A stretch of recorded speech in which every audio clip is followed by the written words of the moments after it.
Hi mga ka-wonder! How are you today? I've been busy these past few weeks. Schoolworks, video editing, creating contents, and the like. And I hardly have much time for myself. Then one day, after finishing some of my tasks, I think it's time for me time.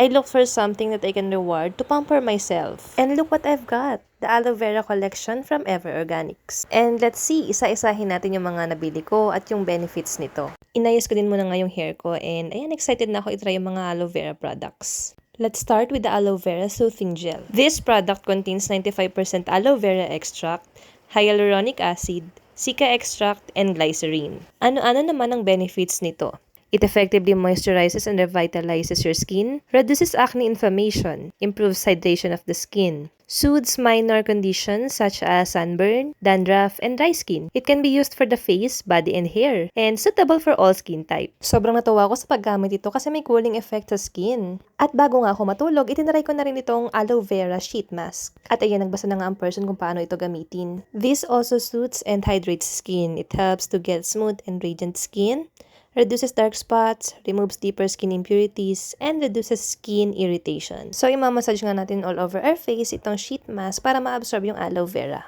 Available din sa market ang kanilang aloe vera face mist. Hayaan lang sa face for 15 to 20 minutes. These products are made in Korea, alcohol-free, paraben-free, and cruelty-free.